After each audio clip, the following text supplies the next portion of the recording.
Hello, everyone, and welcome back to the Second City podcast with me, Callum Byrne. And me, Daniel Sketchley. So we've took an impromptu week off, but we're back just before the international break to give a bit of a recap on what's happened over the last 5 games. Feels like it's been like 5 games for both clubs. Both clubs have been very busy. Blues playing on Tuesdays and Wednesdays. Villa have had a couple of Thursday games, so finding time to squeeze this in has been a bit of a nightmare. But we're here. It's Sunday night. Villa have just played against Burnley, and so we're going to try and give a bit of a recap onto what's been happening. Dan, how are you? How have you been? Lots of football. Yeah, I'm okay. Yeah, a bit of an up and down week and all sorts going on, but I'm fine. And went to Coventry away last week. We'll get onto that. Watched the Wrexham game. Went to the Sheffield Wednesday game as well. Loads to get into. Blues haven't exactly helped my mood, shall we say? Yeah. Shall we say? But it's steadily getting better, steadily. So we'll get onto all that. Tom Wagner's kind of in the Tom Wagner show this week, hasn't it? A bit. When is it not? That's a good point. But yeah, I'm all right otherwise. How are you? You okay as well? Yeah, I mean it's been a week, but yeah, grand and ready to keep going, I suppose. Good, good. Well, shall we start with? We haven't done it for a few weeks, or not properly anyway. Should we do what we're wearing to start with and get into that? Yeah, so let's do it. Cool. I had a shirt lined up this week, and but I've saved it for another time. So I pulled this one out. Oh, This okay. claret and white number. Okay. It's kind of like it's an away kit for starters. Macron, Dafabet are the sponsors. The pattern for those listening rather than watching, it's more of like you kind of know what like Bristol Rovers have, where it's like the Or a sort of Wickham the shirt, yeah. Wickham. Yeah, that's right. On the sleeves, there's like a sort of a stripy pattern in claret. I think this is. I don't know if it'll help Dan, Hmm. but the printing on the back, there isn't any on this shirt, but that we for some reason we had gold printing on this shirt. I don't know if that helps narrow it Uh, down. I'll I have don't a know why we look did, but if you've got it. Yeah, I'll have a look if. there's Have no you got one printing. on the There's back of your? Oh, no, sorry, you no. don't mean on your shirt in particular. Okay, it's 2010s for sure. It's either like Paul Lambert era or Championship era. I am gonna go. Who did you have in the Championship as your kit maker? I think it's more Paul Lambert era. I'm gonna say like 13, 14 away, but it might be a couple of years later. You nailed it. 13, Oh, 14 really? Okay, away. cool. Nice, Paul Lambert. nice. Yeah, I mean, John God. Carew, I could see wearing that. Although, does he John still wear it at Carew. that point? No, John Carew didn't wear this kit. It's the Christian Fair enough. Benteke, Andy Weimann That sort of that's era. it. Yeah, yeah, sure. Um, yeah, I mean, I've only got a couple of memories of us actually wearing the shirt. On the opening day away at Arsenal, where we won 3-1, Benteke scored twice, and Antonio Luna scored as well. Jack Grealish made his debut in this shirt away at Manchester City, where I think we lost 4-0. Um, all in all, it was a pretty rubbish year. We went out in the third round of the FA Cup and the League Cup. We finished 15th. Lambert was the manager. Benteke was the top scorer in the league with 10 goals. It was a season of really nothing to shout about, and in an era where Villa were pretty turgid week in, week out. Um, and we were knocking out the cups by lower league opposition. So I mean, it was a real, yeah, bit of a nothing year.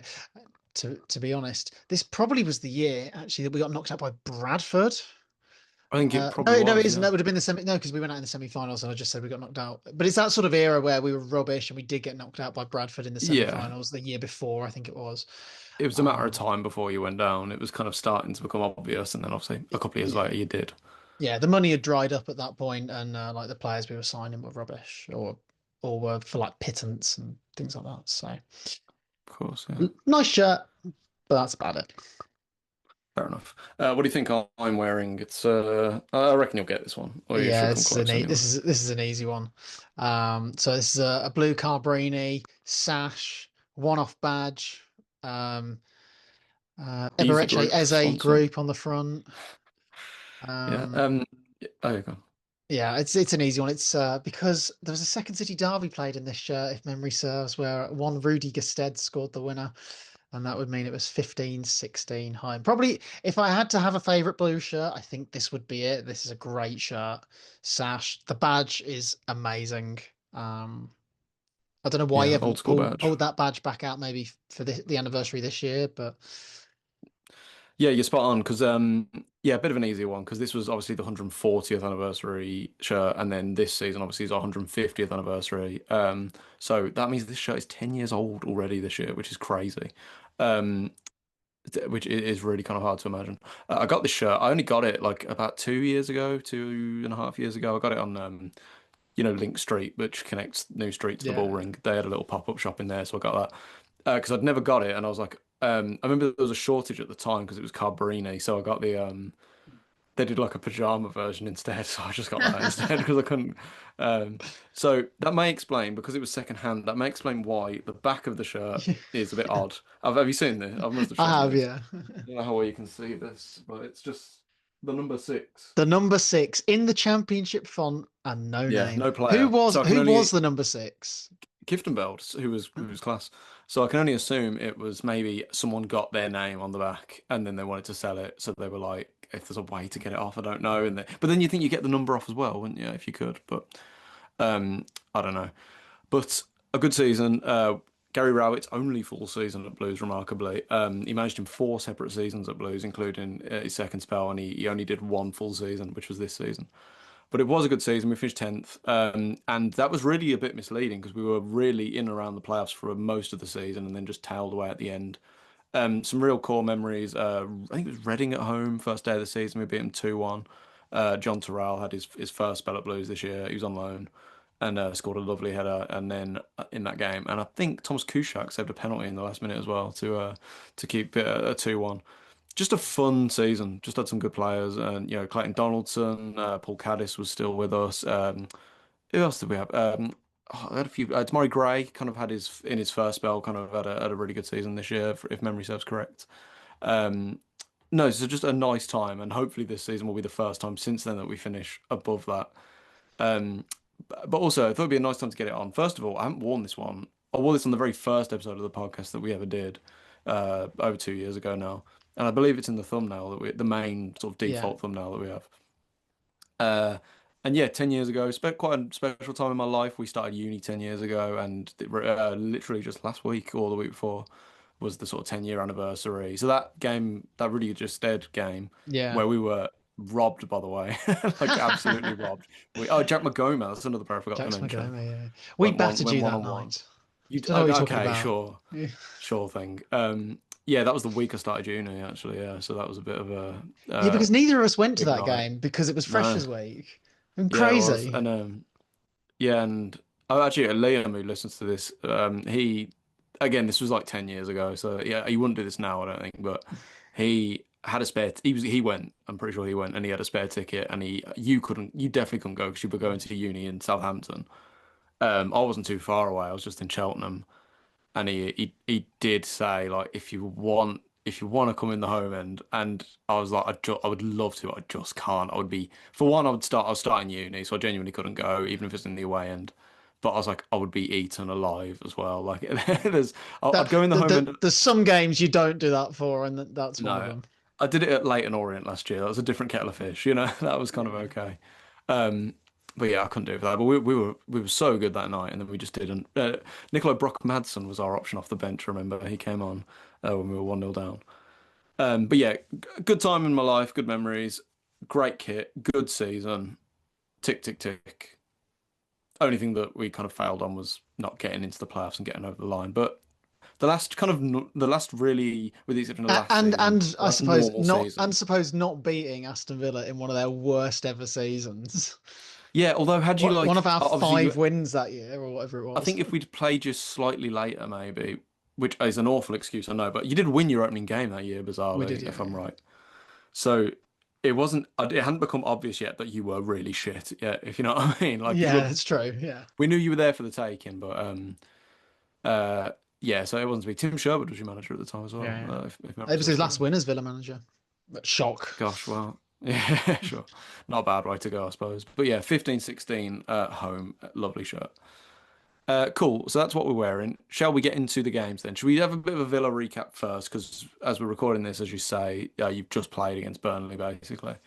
Start where you like, Cal. Start with the Burnley game if you Yeah. want, or maybe let's have a bit of a catch up of the last 2 weeks or so in Well, general. the last time I think we spoke was after the Sunderland game where we'd Yeah. drawn, and me and you, we had a really important conversation where we were talking about context matters to some of the results that had run up to that, and we were very devil's advocate with it, and we said, you know, um, while we hadn't played well, we still picked up points, but the excuses couldn't keep going was basically what we talked about. Um, and I also mentioned that when you're on a bad run losing becomes a habit in the same way that when you pick up form, winning becomes a habit. And we've literally seen the role reversal in the last 2 weeks. We've won our last 4 games since the Sunderland game, which it was a couple. There was a couple of nervy wins in there, and then 2 pretty good wins as well. So um, we followed up the Sunderland game at home to Bologna, kicking off the Europa League. We won 1-0. It was a bit cagey. It was a very weird atmosphere at Villa Park, I must say. There was lots of empty seats. Again, we spoke about that. The ticket prices were very high. Not the glamour of the Champions League. We don't really have any glamour ties. Our home pot one side was Bologna, so I think, or it's going to be like Salzburg or someone. I can't remember now. Um, so yeah, it was a really weird. It was a bit flat. We scored early on and we got the win. And that's Ollie Watkins missed a penalty. I love Ollie Watkins to bits. You know that, Dan. Uh, I mean, he gets nervous taking penalties. I get nervous watching him take penalties, and I feel like I jinxed him in the whole end because he lined up to take the penalty, and I said to my dad and our friend Liam, whatever happens, it's not going to be worse than his penalty against Celtic. And if I was him, I'd just put it down the middle. And so he put it down the middle and it was saved. So I'm sorry, Fair. Ollie. I'm sorry, Ollie. I jinxed you. um, but yeah, we got that win. It was an important one. John McGinn scored. Then we had the Fulham game where we conceded after 3 minutes. And again, I was in the whole end. And yeah, yeah, I don't know if you know the meme, Dan. I think it's Gino D'Acampo where he's like, "We could have been in a bar. This is a waste of time. We could have been having a coffee." I was in the whole end for 3 minutes. We were gold. I'm going, "What am I doing? Why are we?" I Sure. could be going. I got a long drive home. What am I doing? But it was a very good day in the end. Ollie scored a really good lob, and then in the second half, Emi Buendia turned it around, a goal and assist inside the opening 5 or 6 minutes of the half, took the game away from Fulham. And it was quite comfortable in the end. John McGinn scored again, knee slide right in front of us. Great. It was taking the lead in that game, but you could just feel the relief. The relief when Watkins scored to make it 1-1. There was like a relief, and whew. But when we took the lead, it was very much like a huge weight came off everybody, players and fans and all. And it was nice to, it was just nice to get tick off some of the monkeys that were on the back. Oh, we hadn't scored, or we hadn't scored at home, or we hadn't won, and things like that.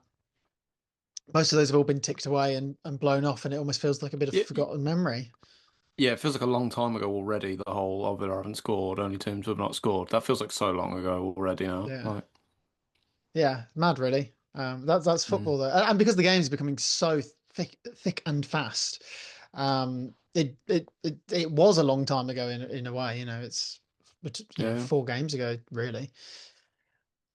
And then so we had an away trip to Feyenoord, a really sort of romantic one for Aston Villa to go back to Rotterdam for the first time since 1982, where we won the European Cup at De Kuip, and rode our luck at times a little bit, but a really, really good 2-0 win. Um, Buendia scored again. John McGinn made it scored 3 games in a row. Um, the big takeaway from that game, okay, it was the first away win of the season as well, but also what an upgrade Marco Bizzot has been on Robin Olsen. I mean, you've heard me moan about Robin Olsen for what year, 2.5 years, I think it is. So it must be so. You're the first to defend a keeper as well, I think as Yeah, well. So if a keeper's got on your like, you kind of I feel like you kind of value like you kind of idolize a keeper more than most actually. yeah, So for a keeper to get in your bad books, they must be really shit, you know. yeah, yeah. What an upgrade Marco Bizzot is. Look, he's not going to be, TNT and that they love a. He played really well on Thursday night, really, really well, especially because he wasn't meant to play, and Emmy tore his calf in the warm up. Um, Last year we'd have been gone, oh my God, oh my God, oh my God, Olsen's playing. What are we going to do? And you could see it from the players. The players used to panic when Olsen was in goal, especially the defense. And they don't really have that now. And he's not going to be, TNT are like, oh, who's going to start? Does it give it a headache to the manager? No, Martinez is the number one, but it's nice and kind of relaxing that when Emmy can't play, because he always misses a few games in the season, Emmy Martinez, for injuries here, there, that when he does miss the odd game, we're not everyone's like, all right, Marco's in goal, cool. Yeah. It's a weird one. It's I been suppose a all long the top time. teams, sorry to Yeah, interrupt, all the all the top top teams teams. Yeah, do have I don't necessarily agree with this two number ones thing, but like they have a like when Allison was injured last year and or the year before and Kelleher could come in, you got a good keeper there. He's maybe not as good, but he's good. He can come in and do a job. And that's what you've got. yeah. I mean, yeah, the best clubs always have a. I mean, look at Arsenal this year. They got Kepa as their number two. I mean, blimey. I mean, if Ryan misses out, you're gonna go, all right. Yeah. Same as when they had Raya and Ramsdale. There's a gulf, but they got a good second keeper. Ramsdale, that's his name. Yeah, They yeah, got a good second keeper. yeah. Someone who's good enough to be a number one in the Premier League. So, Yeah, um, exactly. yeah, he's probably the best number two we've had in a long, long time. Maybe even in our lifetime, probably. Possibly. The bar's not very high, to be Yeah. honest. Sure. You know, Yeah. when we've had keepers like Nyland and Moreira and Kalinic, and yeah. So anyway, um, but yeah, a really good win. We're two from two in the Europa League. So I mean, obviously, we qualified for the top eight in the Champions League last year. So obviously, the bare minimum we're expecting in the league phase is to do the same in the Europa League this year. So, um, I think Unai Emery knows. I know the format's changed, but he knows this competition probably better than many. There can't be many other managers that know this competition as well as him. And I think we're going to see a little bit like when we were in the Conference League the other year, where we do rotate a lot. When we don't need at this stage to go full strength in every single game in the Europa League. Not to say we're disrespecting the opposition, but I mean we can rotate a little bit and give some minutes to some other players. Obviously, that an away game at Feyenoord, we went full strength, obviously, bar the change of the goalkeeper. But even then, that wasn't meant to happen. So, um, but then we followed it all up with a win today against Burnley. A weird game where we were pretty comfortable for most of it. It was probably the least stressful game of the season. Um, we tried to make it a bit harder for ourselves because we were absolutely coasting and then just gifted Burnley a late goal. A really Or like poor goal to give a away as poor well. goal to give away. Well, Yeah. the run up to the goal, we give the initial corner away is just we got a bit complacent, switched off a little bit. Um, and yeah, I mean a free header from the corner. I mean against a Burnley side that don't score many goals, they've got no attacking threat. So and they were poor today, Burnley. They were rubbish. Yeah. But we ground it out, and we didn't take our chance. We had so many chances in the first half. Yeah. Dubravka made a few good saves, so he played well. But I mean, Burnley are going to go But straight. They're going to go straight down, aren't they? They're probably going to finish Oh bottom. yeah, 100%. I think when you split, how much did they spend on that Broja did they get him straight from Chelsea and they're subbing him Yeah, on second half? Yeah, you're doomed. I'm sorry if that's if that's who you're getting in. yeah. I'm no expert, but I've never really rated him, and I don't see any goal It, threat it coming from them. no, no. Tell me about Marlon though, who got obviously he's had a bit of a weird start to his Villa career, but had two goals Yeah. today. So he scored five in total for you, and scored two nice goals today. Like, Oh, the second one's a peach as well. He sort of like flicks it but up and volleys it. But the first one's good as the well. But second one. the first one's good because Boubacar Kamara plays an absolutely fantastic ball through. I'd Um, argue the strength and the balance is harder than it looks as well on that first one. It is a nice finish. The second one is the more like Hollywood finish, but. yeah. Well, I'm glad he scored the first one because I thought he should have squared it to Ollie. He would have had a tap in. So it's a good job he put it in the net because I thought he'd wasted the opportunity by taking the extra touch rather than passing it. Um, but yeah, I mean, again, I've spoken about Marlon a little bit on this podcast before, and I've been a little bit critical of him because we can't trust him to play on the wing because he doesn't do his defensive work. And you can see that whenever he plays, it's either he's either become like the understudy to Ollie Watkins, very different type of sort of striker to Watkins, even though he's not a striker. Um, but today was interesting. The shape was different, slightly different to how we've been playing recently. And it was very similar to 2023 Aston Villa when we played with Watkins and Diaby as like the two up top in a proper sort of 4-4-2. And to be honest, I quite liked it. And you can't do that in every game because it's a bit too attacking. If we, when we get to Anfield in a couple of weeks. But it's probably going to be his best position for us in that sort of shadow striker role where Diaby played for us. Well, when he plays on the wings, what side does he normally play on? The right. See, like, because I mainly know him from playing with the Netherlands obviously went to the last Euros, and I Yeah. can't remember if he went to the World Cup before that. But on that right side, if he ever does that, they have Dumfries, don't they, on their right Yeah. side, right back or right wing back, so they're kind of sorted there. So you could Yeah. play me on the right wing, and we'd still have a lot of threat if you're Yeah. with him. So yeah, I can see how the setup might have to be different with Villa or at club And I level. th and I think international, I think they play a back five as well. So you don't have Yeah, to as a right winger there, you're not really doing a lot of defensive work as whereas in the four, and especially the way that the Emery sets us up. It's the same when Leon Bailey first joined. Leon Bailey couldn't get in the team because his defensive side was rubbish. I mean, or he was lazy and he wouldn't do it. And he really worked on that. And it's something that if he wants to play out there, it's something he'll have to do. Because I said it a couple of times, he cost us points last year when he played on that right hand side, because he didn't do his defensive side and was he left Disassi exposed against Doku at the Etihad in the last minute, or he left Cash exposed against West Ham. But I'm glad he's getting some minutes because there's a good player there. Evan Gessend, I'm still not sure about. He's someone who does do his defensive side, but jury's out. To be honest, yeah, we'll see. Emery seems to like him. Um, Maybe he just needs a goal or an assist just to get him going. Um, but yeah, we'll see. I mean, he's a decent option to have, I suppose. Should have scored at Feyenoord. He hit the post. So he's missed a couple of good chances. The one at Sunderland was a sitter. He literally 3 yards out and somehow hit it at the goalkeeper. Um, but all in all, I mean, it was very dim and gloom 2 weeks ago, and now it's all sunny and rosy. And why is it an international break? I just caught the end of the Newcastle game, and Bruno Guimaraes is just saying international break comes at the worst time for Newcastle because they've just won a couple of games on the spin, and it's kind of the same for us. So, but everything's looking rosy again. We're climbing up the table. It was weird. We had these 4 games, and they were kind of all must. 3 of them were must win. Had to win the Bologna game. Had to win the Fulham game, and we probably had to win today. The final one was a bonus. I'd have taken a point before the game. Um, so yeah, it's all and I was pretty. I'd like to say I was pretty calm the last couple of weeks because I always thought it no, would. you were. Yeah, this year I've been pretty calm because we've got a good side. We've got a great manager. I knew it'd click and come through at some point. So um, just calms everyone down. So it's Yeah, all for sure. rosy over here, but it's been a bit. It's not been the same over at St Andrews, has it, Dan? A No, not bit really. dramatic.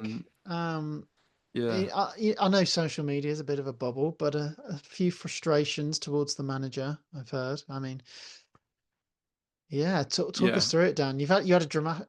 How far back are we going? Because you've had some L- Let's dramatic go back. results. I don't think we've had as many games as you, obviously, because you play in Europe. I think we've had three league. We had 3 league games. I think the last game we talked about was I'm sure it was Swansea at home, which we won, obviously, Yes, yes, and it played pretty was. well as well. Do you remember? We wasn't amazing, but we were better than we've been. So we've had 3 games since, and yeah, it's been eventful. It's not been very good, but it has been eventful, and it's been interesting as well. There's a lot to get into. So we'll start at the beginning of this spell because I paid £15 per goal that Coventry scored to go to Coventry away. Um, Upsides. I don't know if I Uh, jinxed you, Dan, because when you put the picture in our group chat of you in the away end at yeah, Coventry, I think I replied saying, "Well, whatever happens, Dan, it's not going to be worse than your last trip to Coventry, where you yeah, I lost. can't Was even it remember. 2-0? I think you lost two It nil was, it was, it was the middle of under December. Yeah, it was. Rooney. Yeah, it was middle of December, Friday night. That was a Friday night, and I went straight off to work, and then was up at 6 a.m. for work the next morning, and then it was. Yeah, I think if you count the Coventry, the away game in inverted Mm. commas where we played at Blues, which it technically was an away game. So like, if I was to list all the away games I've been to, that would you'd have to put it in, I guess. Um, we drew that 1-0. Then I went to the 2-0, and then we lost 3-0 this time. So I can't. I think that I don't think off the top of my head, I can't think of another one I've been to. So them and three alone, we haven't won any of them. We haven't scored a single goal. How much money have I spent? In fact, that first Coventry game as well, the away one at St Andrews, I got a ticket. Initially, I got a really shit ticket in the main stand, and the way the main stand is sloped, if you're at the back, it's technically restricted view because you can't see, like, if you're too far back and the roof's slanted, there's the far side of the pitch, you can't actually see all of it. Or so that's what they say anyway. And I got that in a certain sale, and then when it went to the general sale, for some reason, I was able to get better seats in the Gilmerick, actually in the away end, basically. So I actually bought two tickets for that game that were both so four tickets, not a single goal. Um, we were ranted. I can't think like I'm trying to think of a really venomous word. I think that probably does it. Uh, Rancid. We were awful. Um, The goals you conceded were poor. they were horrendous. And I know, so we were 1-0 down, all stops should have done better, kind of pushes the ball out. Not fully helped by the defence. Not, I think was it Dykes who didn't pick his man up? So first of all, I should go back as well and say Marvin Dukes got injured in the warm-up. The first thing I thought of when that happened was, do you remember when Matt Upson got injured in the warm-up away at Villa? And that was about 20 years ago, and we lost 3-1. I was like, how do you get injured in the warm-up? I don't understand. I don't know. Um, Emmy Martinez got injured in the warm up the other night, so so I knew from there it was going to be a struggle. Poor goal to give away. At least at 1-0 with 11 men, we were at least getting the ball into their half of the pitch. We were at least getting the ball down a bit, at least getting into some dangerous spaces. And I remember thinking, we'll get some chances here. We're still in this. And then Jack Robinson, who'd been put in for his first start with Blues, just decided to hack a man down when he was already on a yellow card. I know it was soft, but he didn't have to make the challenge anyway. And he does make contact with him, so I don't think he really has much to argue about. So we're going into half time 1-0 down. Then we go 2-0 down as soon as the second half starts with a pathetic own goal off Bright it Say Samuel. it's an incredible own It goal. like it's like he just didn't even. No, it's not all his fault, obviously. Like it was a disaster from start to finish, but it's like he just doesn't. It's how I would react in that situation. Just no sense of what to Yeah. do at all. And then, and I can't remember what was the one. Was that the one where they weren't sure the ball went over the line? The goal line tech. I can't remember. Was that the one? But it's clearly a goal anyway. Probably could have been 3 or 4-0 down by the time they did get their third goal. Aaron Cashin, who had came on, I think he came on after Robinson got sent off, had a complete howler, just lets the ball bounce in front of him, gets beaten by his man, and Coventry get through and score 3-0. Awful, and I think it's one of them as well. Like the Coventry fans are giving us dogs abuse, obviously, and like some of our fans are trying to give a bit back, and I'm like, they have bullied us here.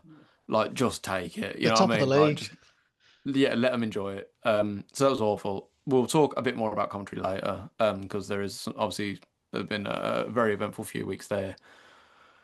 And then we had Sheffield Wednesday on Tuesday. Sheffield Wednesday are like the whipping boys of the league this year because obviously Other they've than got Sheffield United. that is true. I think by the end, Sheffield Wednesday will very much be bottom. They've obviously got a load of financial problems. And we still needed a 99th minute goal to avoid defeat against them. Um, Scored nice and early with Stansfield, that was good, and then just got super complacent. And Cashin again, who started this game at a shocker. First goal, he gives the ball away, and then when it comes back to him, he kind of mistimes his kick and almost goes at it with the wrong foot. And so I can't remember the name of their number nine. I can't remember his name. Gets through and scores. Ryan Allsop should have done better. A bit of a poppadom hand or whatever you want to call it, where he just doesn't get a strong enough hand on it. It's quite a weak shot and goes in. Then we don't defend a set piece very well. A free kick for the second goal goes over the back. Cash in again. He's kind of in no man's land, and they score from that. Only bit of credit I can give us is we did show a bit of enough character to get back into it at the end. Tamari Gray scored his first goal for us in 10 years, and obviously he's in his second spell now. Good technique as well, in off the bar, great limbs, and I had a bit of a shit day on Tuesday as well. So that's really like satisfying getting that like 99th minute goal. That was good. Um, just on the celebrations there. Obviously, Chris Davies went running down the touchline when that went in. Yeah. A bit much for a late equaliser against the Whipping Boys, or would you Yeah, not? probably it, I don't look. I don't want to be the celebration police. Like Maresca did it yesterday in the Chelsea game, and I'm all for it. They scored in the last minute to win the game. I don't know. The I feel like if I was Chris Davies, I'd be really happy, but also be like, right, get the ball. Let's see if we can maybe even try and yeah, nick and it again right at the y- end, rather yeah, and that than probably should diving have in with the been. players.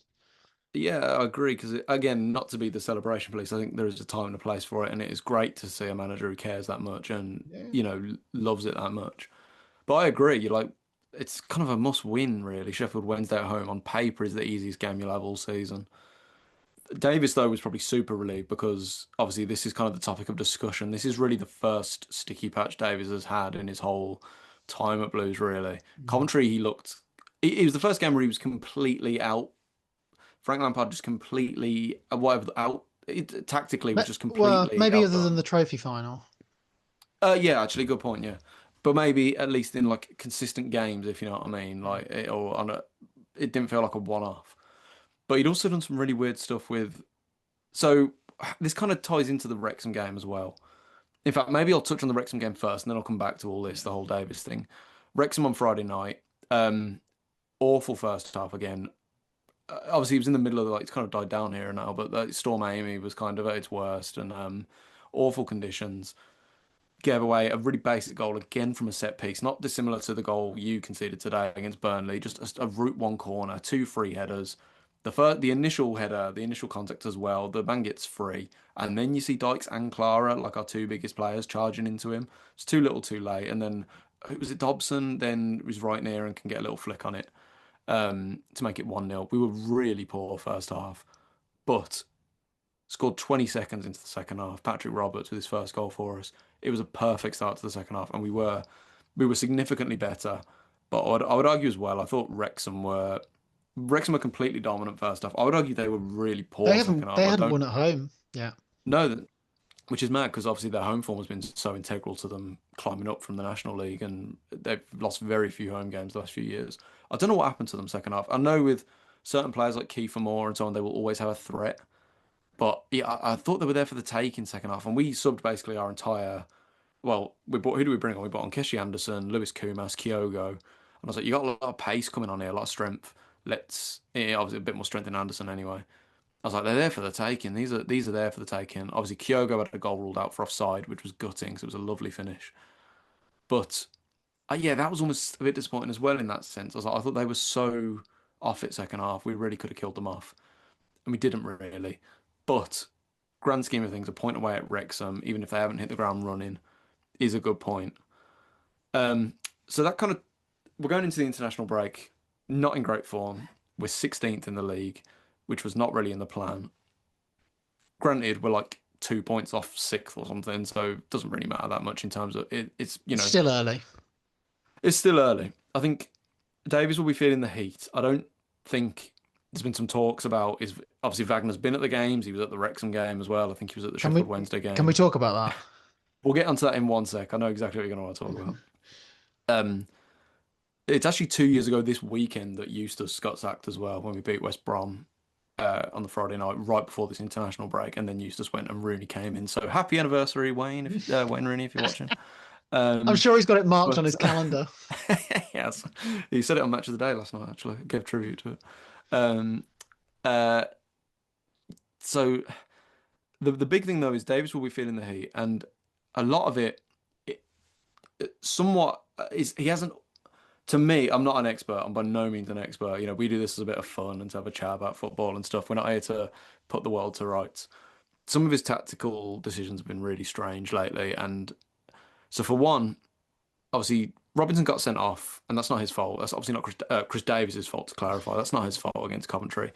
So he put Cashin in for the Sheffield Wednesday game. Cashin had an awful game, and we've got Neumann sat on the bench, who was like our one of our probably defensively was like our big signing, having player of the I think he's player of the year in Bundesliga 2 last year for Hanover 96. Neumann just isn't playing. Awata, who's our centre mid, went to right back for the rest of that game. You've got Neumann and Samstead on the bench. you got two right backs on the bench. I know Samstead isn't everyone's cup of tea, but you got two right back. How are they meant to? What's that going to do for their morale? Like two right backs on the bench and you put in your centre mid in. Tommy Doyle was having a good game against Sheffield Wednesday, probably the best player on the pitch. He got subbed off, and I've never seen this before. He got subbed off, and there was like a collective boo around the ground. I've never, not everyone obviously, but the primary sound was booing, and I've never seen that before. Um, Bit over the top in my opinion, but people were really not happy with some of the decisions being made. And then Wrexham, Iwata then started at right back. Neumann still couldn't get in the team. There's been a few rumours that there's been a bust up there. I have nothing to prove that. I have no information on that whatsoever. But it wouldn't shock me because he's just not getting a game. So like a lot's been made about the fact that supposedly Davies wants a left footer on playing left centre back, and he wants Clara back in his right centre back spot, which is fair Which enough. is quite common as well. I mean, we played two left footers a few weeks ago at Brentford, and it was a disaster. Yeah, true. My thing I would argue with, especially when the choice Jack Robinson, to be fair, when he's not been getting sent off, has been okay. In fact, he's been pretty good actually. But my logic would be Neumann and Clara are clearly for me are clearly our two best centre backs. I thought Neumann was excellent against in that Ipswich game, and also he's so quick that he can kind of cover Cochrane at left back as well, which is a bit of a especially for pace, is a bit of a weak point in the team. But he kind of won't play him. Made a big change, putting Beadle in for Allsop after a few mistakes in goal. Who and that one, to be fair, I can accept because Allsop has made a few errors. Beadle obviously is coming in with a big reputation. Big call to drop him into the Wrexham game, but I thought he did okay. In fact, I thought he did pretty well actually. Made some decent saves. So Davis has been pretty bold with some of his decisions, and it's the draw against Wrexham has maybe given him a bit of time, which I agree with. I would certainly not be looking to move him on or anything like that yet by a long way. It But does still questions sort will of be asked play in. when It still plays into what we said 2 weeks ago, which is he doesn't know his best 11. I mean, the fact that he's changed the goalkeeper would imply he does not know his best 11 still.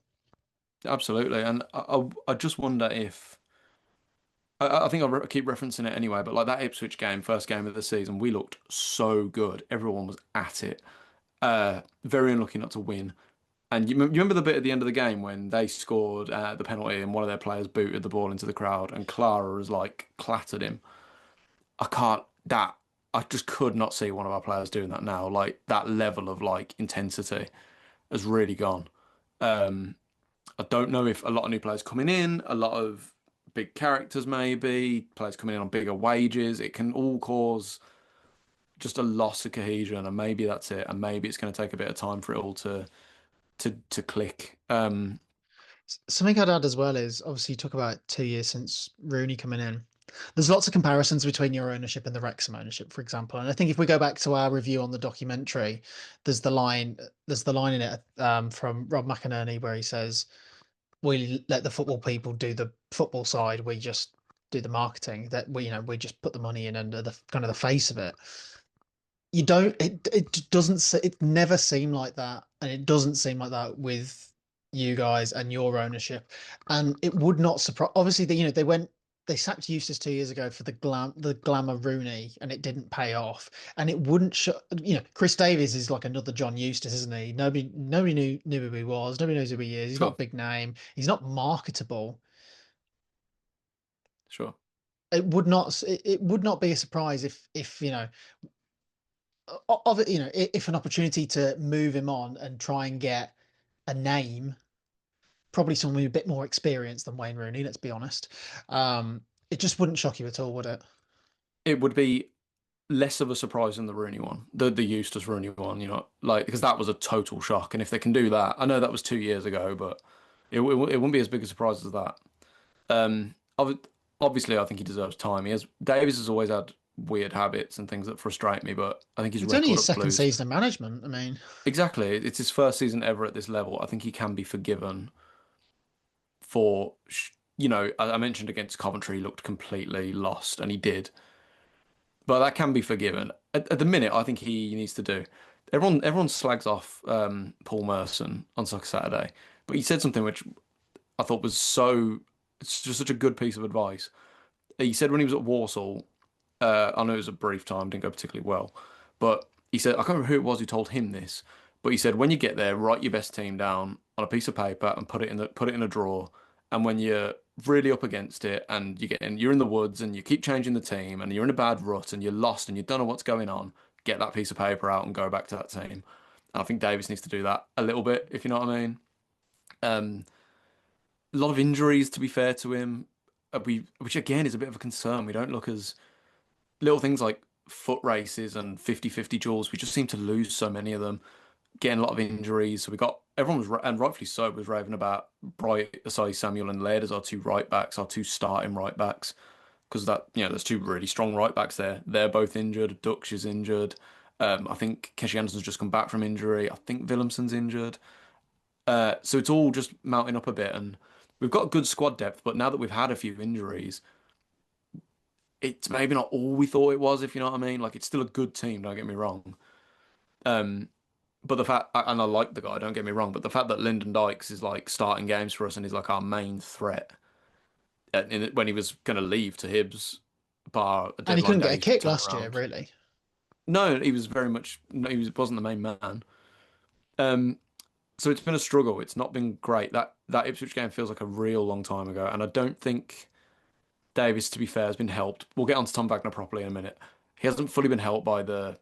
Obviously, I love Tom Wagner, what a guy, but the hype, that's been built internally. I The was going to say, the you know is there some internal arrogance that this year we've won the league, record points haul, championship? They don't know what's going to hit them. We're going to go straight up. yeah, possibly. They've not been helped by even on the coverage the other night. And I don't, as a fan, I like it. To be fair, I'm not. I like this to be fair. So, but I can understand if Davies feels that. So, like on the Sky coverage, they said the other day, I think Curtis Davis or Joby McAnuff, can't remember which one. They were with Tom Wagner and they asked him, "Is this just is this a blip in the road, or are you still going fully at it, or is this going to be a slower process?" And he was like, "We're going big. We're going fully at it. This is they clearly want top six promotion this year, and that maybe hasn't helped Davis that much because the reality we've seen very good teams not get promoted from the championship. It Um, to back-to-back promotions is it's rare. It's so hard to do. It's not like going between League One and League Two because the quality in those leagues is actually quite similar. But like you can see Bradford at top of the league in oh, League One at the moment. What Ipswich did a couple of years ago made everyone go, "Oh my God, how did they do that?" It's not like oh yeah, well, we expected them to do that. Wrexham probably 'cause- aren't going to go up this year. It's going to be the first year in their sort of journey where they don't go up. Again, it's early days and a lot can change, but they're not good enough to go up yet. And if they did, they'd probably come straight back down. And I think I said the same thing about you pre-season, where you don't want to go up too early because y you're not ready, or you're gonna have to, or you'll go up and you'll have to turn over the whole team again, like Sunderland have just done, for example. And you can't be turning over the team once to get out of League One, again to get out of the Championship, and then you just can't keep doing that. no, I can definitely agree. And the point you make about the level between saying like League One and Two are relatively similar compared to the rest, the obviously having seen Blues go down from the Championship to League One. That did not make me realise to the same extent the gap between the two leagues as going back up has. Like we're trying to play kind of the same way, the same pace, the same tempo, controlling games, but the level is. I really never realised it until now, where League One was a walk in the park, literally, and now it really is not. Now the level is so much more difficult, even against perceived weaker teams like Oxford. They gave us a game, in back a real game. We only really narrowly beat them back in August. But positives, it is still such early days, and I'll give you some stats in a bit when we talk about Coventry about why we really shouldn't lose hope just yet. We've got a good team. We've got good players still. Players that are going to, I believe, will go up a gear still. Kyogo, I know he still hasn't scored. He was very unlucky against Wrexham. Players like that, it's good. They will. I am so confident they will improve with time. Um, my concern mainly though is I honestly think keeper to the front line, we've got a team good enough to challenge for the playoffs, definitely. I agree. But we're 9 games in, are we? Uh, we have only scored, I think, 8 goals. We have got to improve. That has got to improve, and I think it will. But the one thing which I'm not as convinced will improve right away is set pieces. We've conceded 6 goals from set pieces. The one against, like again, like your goal today. simple as in the Burnley goal, I should clarify. Simple as direct corner, flick on at the goal, easy. That has got to change. You could be excellent in open play in every aspect, but if you are conceding basic set pieces every week, that is a ceiling.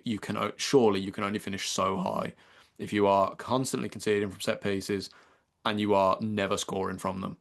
We like because we don't ever score from them. I don't know who's responsible for our set pieces. I think it might be Jonathan Grounds. He needs to have a look in the mirror more so than Chris Davies, I think, because obviously Jonathan Grounds played in this team, obviously 15, 16. Um, it's not good enough. Really poor, like really, really poor, and just needs to work that out because we're not a particularly big team anymore in terms of height. You know, you got Clara. Obviously, Neumann's not playing. Another reason I would play him is for that. You got Dykes, Dux if he's fit, but otherwise not a big team at all. But there is light at the end. There is light at the end of the tunnel. I think we will be fine. I think people are just getting a bit. It's maybe a mix of hype and not clicking straight away. Even though it feels like a long time ago, think back to that Ipswich game, how good we were. We just got to get back to that level, and I think it just needs to click. It's a long time ago, but like that Chris Hughton season, we didn't actually start that well at all, and we ended up finishing fourth and should have gone up really.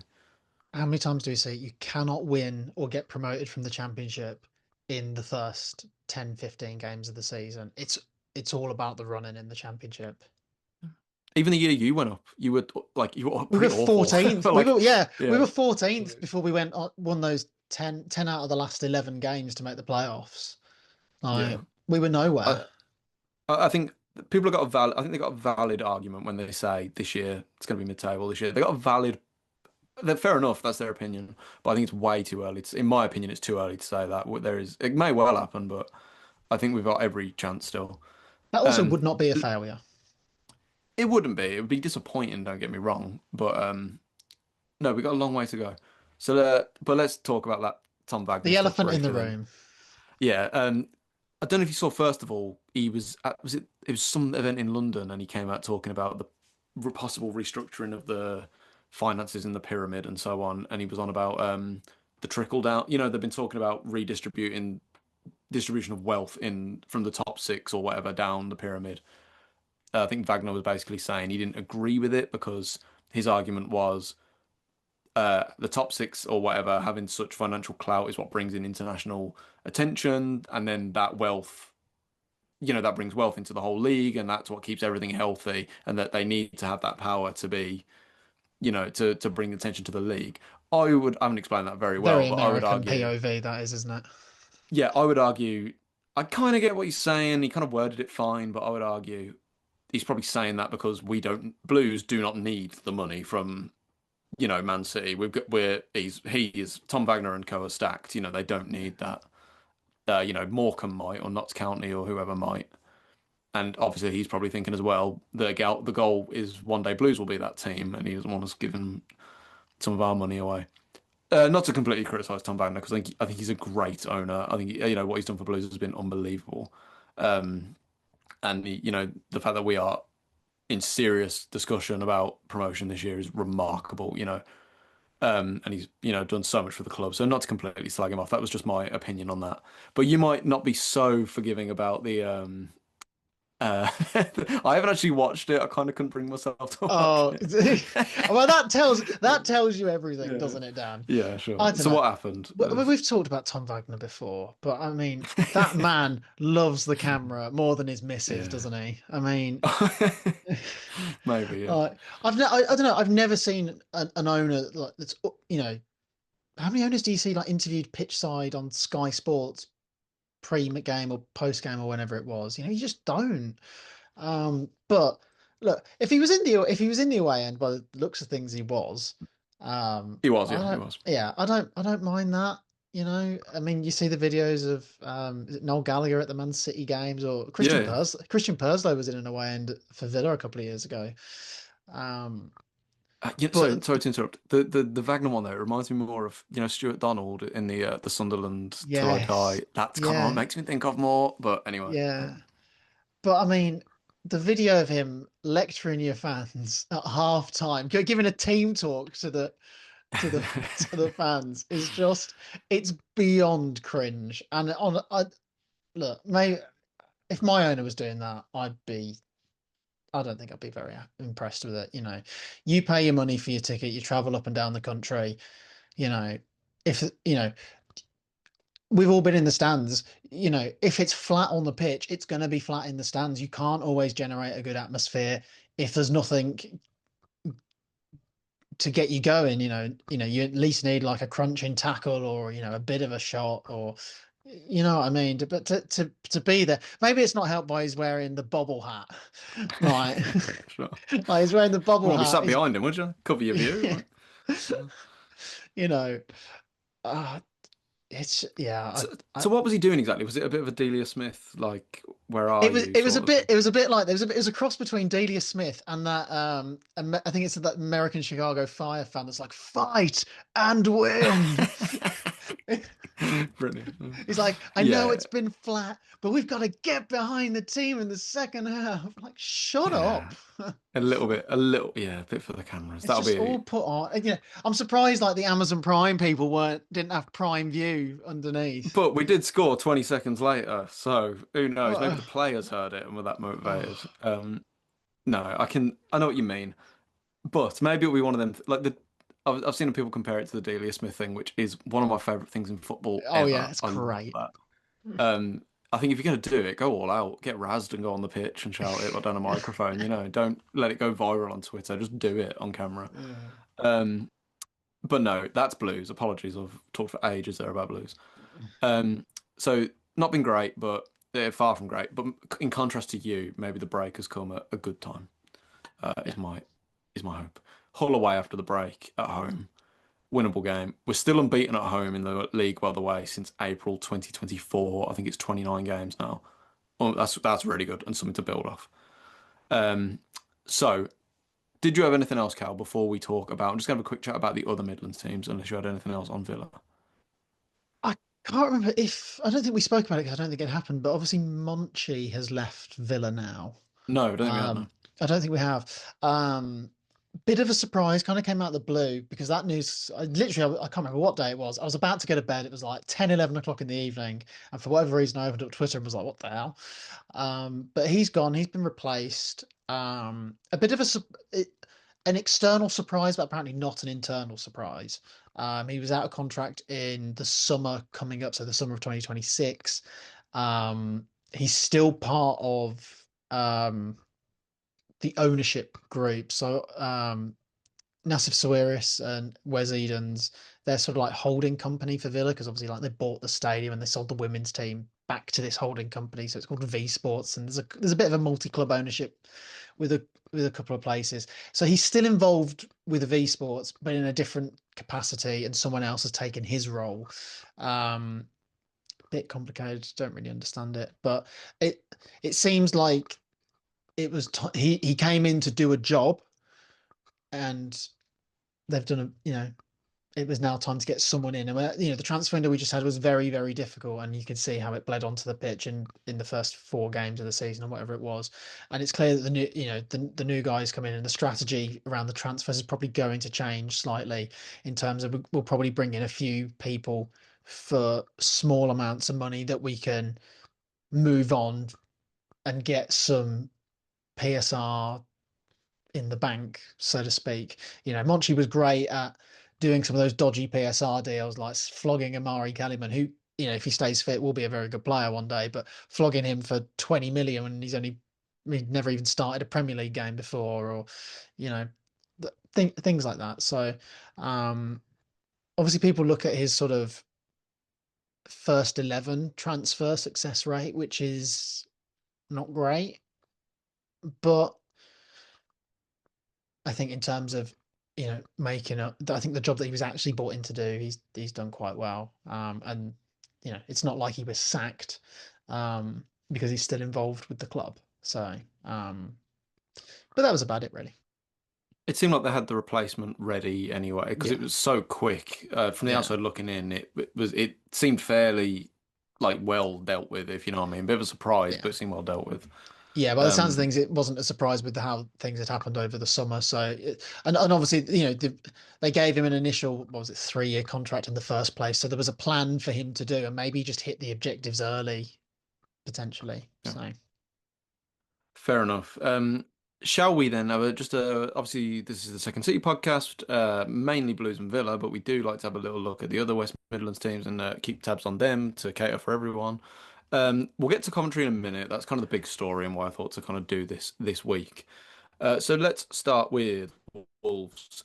So still winless. after the F, still winless. However, I was you were watching the Villa game. I just kind of was flicking between the games, and I was like, I'm just going to jot some notes down and so on for the podcast.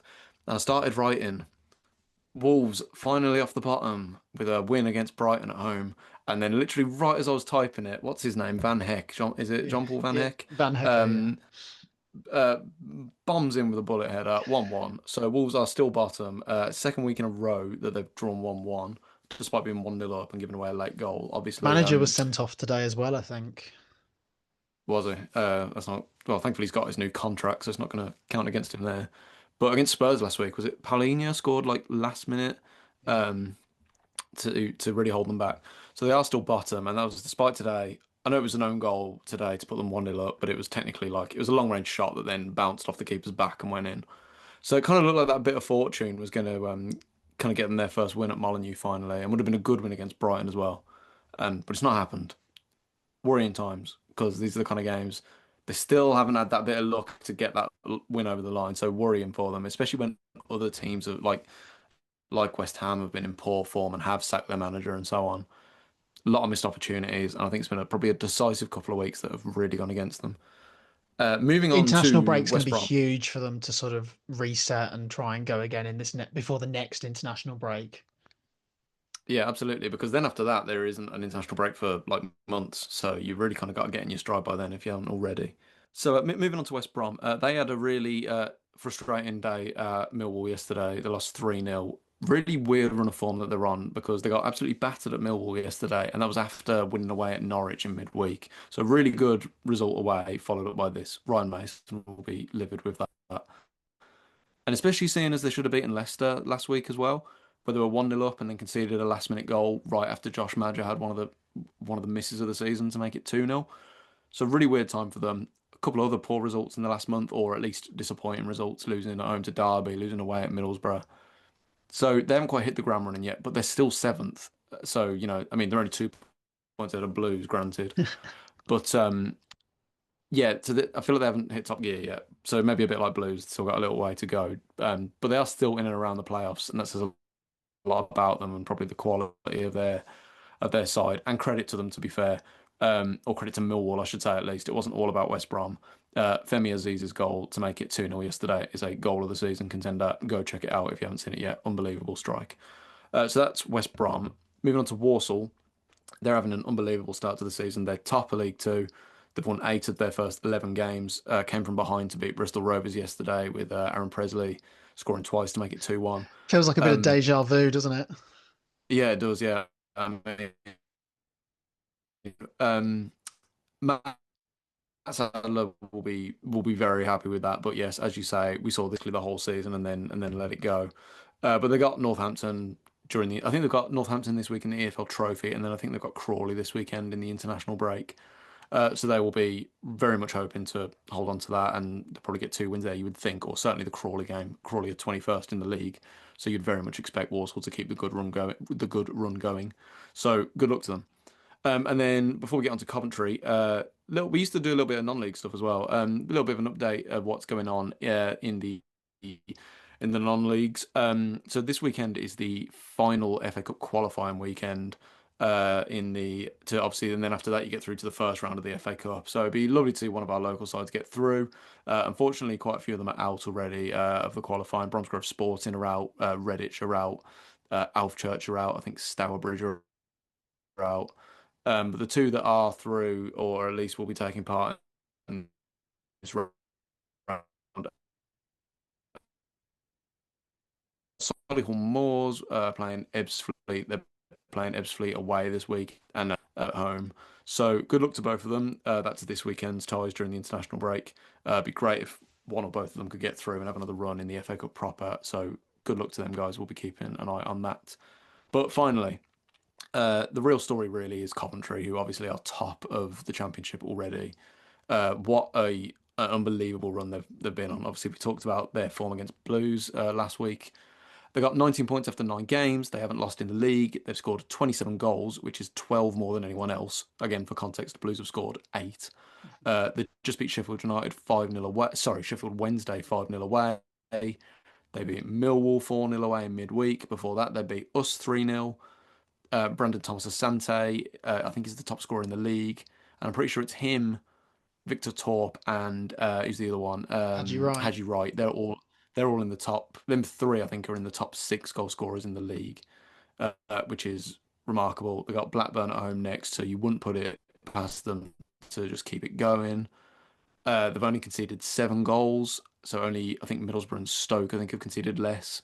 They're just in an unbelievable vein of form, and I think a special shout out as well to the keeper Cole Rushworth, who they've got in, who is on loan from Brighton, 24 years old. And as I say, I think yesterday, Haji Wright, consistent goal scorers. I thought Victor Torp was excellent against us. So it's looking really good for them. They're the only team that have really hit the ground running. But the reason it feels different this time, obviously, they've had a few close calls in the last few years.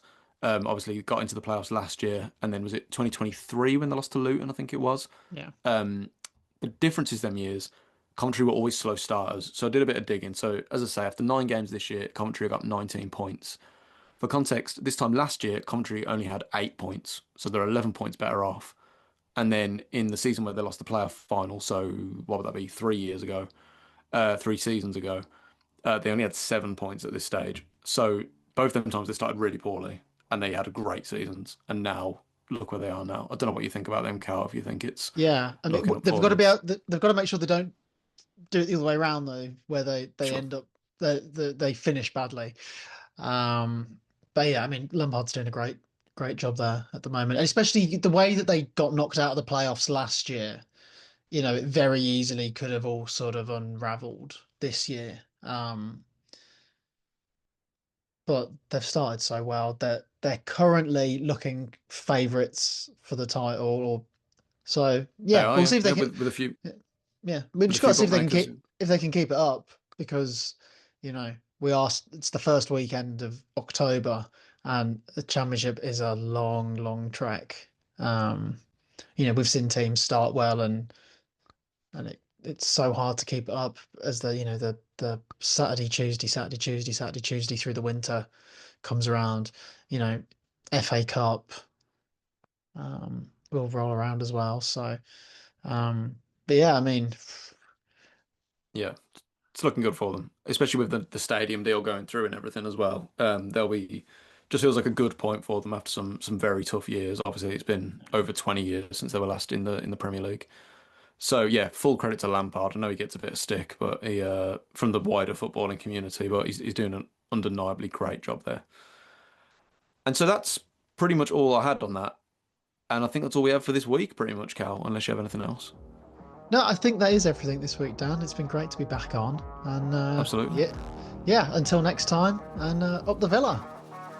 Shit on the Villa, keep right on, and see you next time. Take care.